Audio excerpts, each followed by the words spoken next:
Hi, everybody. Des here from All Things Spiritual here in Ireland. I just wanted to take a moment and talk to you guys about a topic that's very hot in the last few years called narcissism and dealing with people who have narcissistic personality disorder.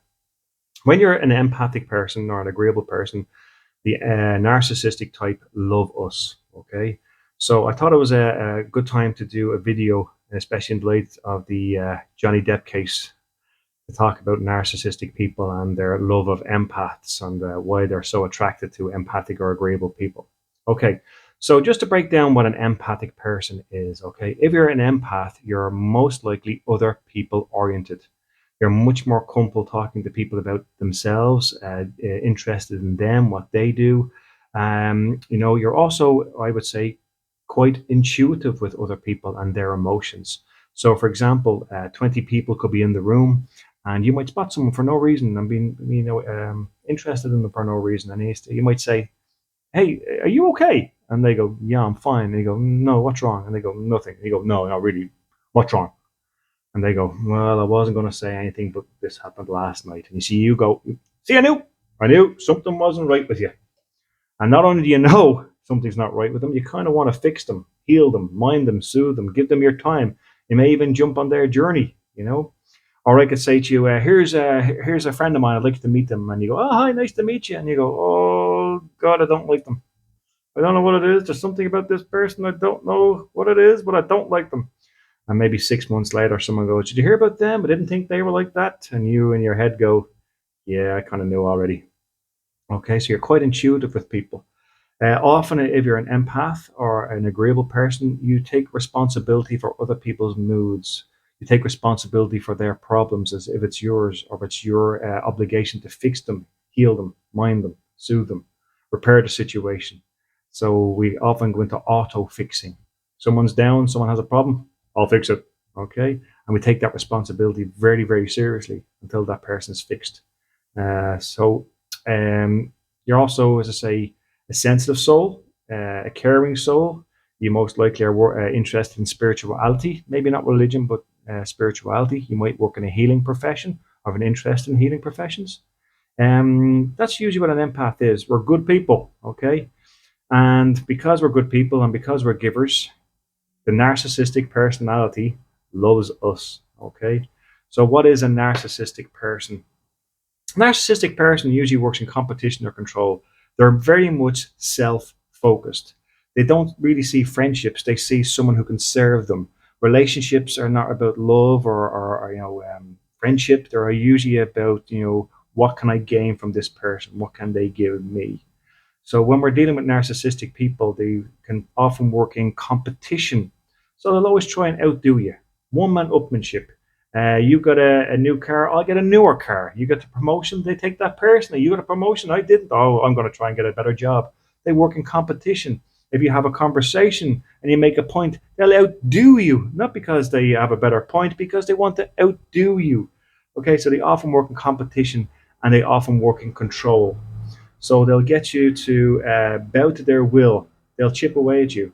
They'll work really, really hard to be dominant in your life, to get you to do what they want and put themselves in a position in which you serve them, you validate them.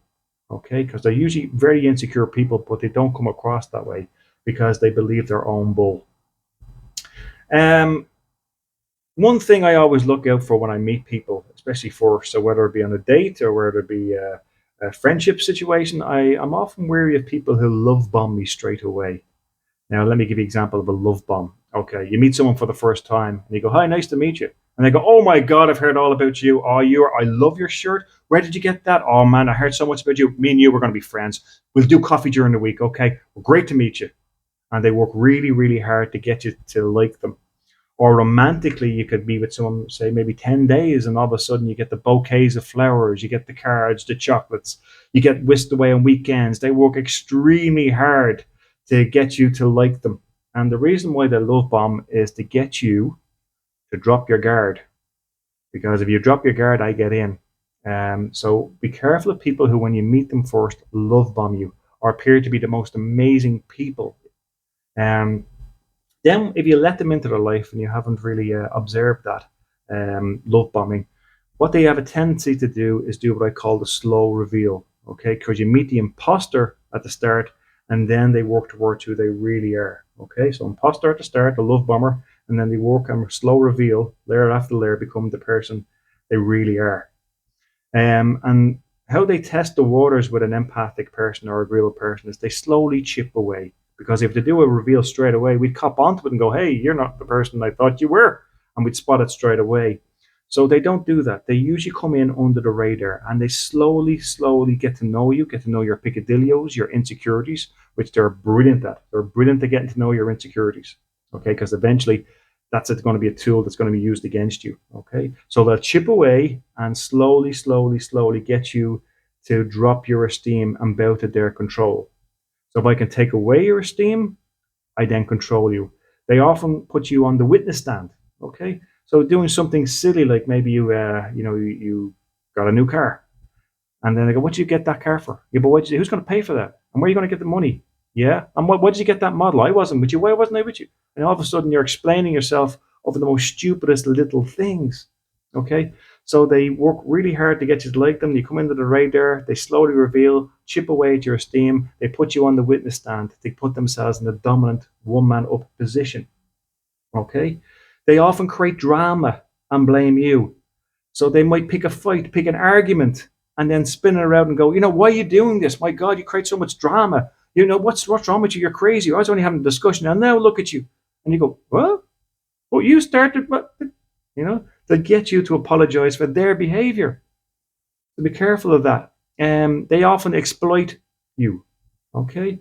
So you give them an inch, they take a mile.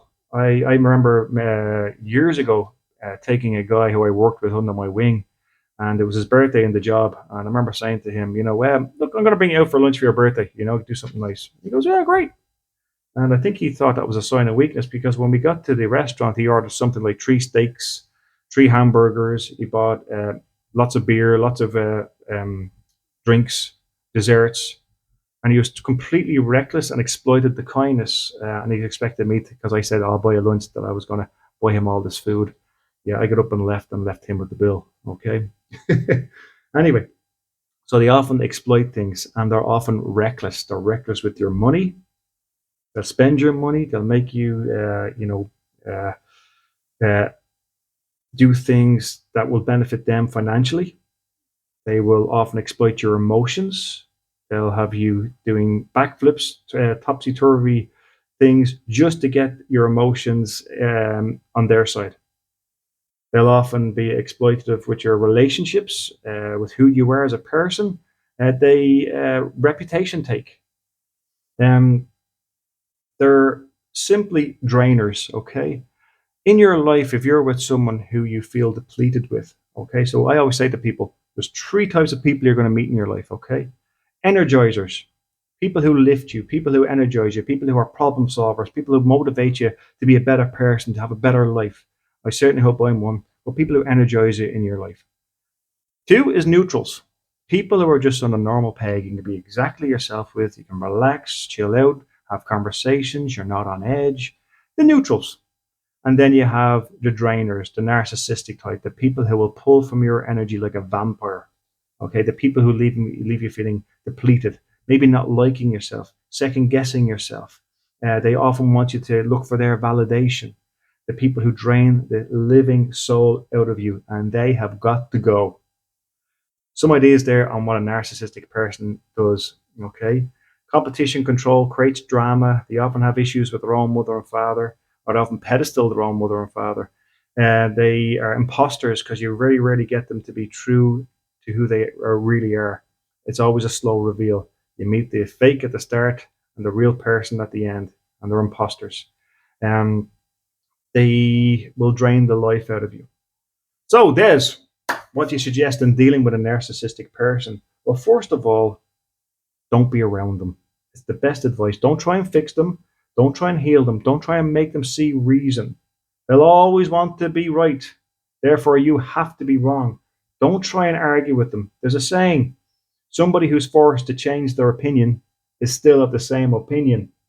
So don't even try for a narcissist to see your point of view, because it will not work. They'll turn it back around you, and they'll try and control you with your own opinion and pick flaws in you and bring up other stuff from the past. And they don't listen. So don't try and fix a narcissist. Don't try and make them feel, see reason, make them feel better. It won't be appreciated.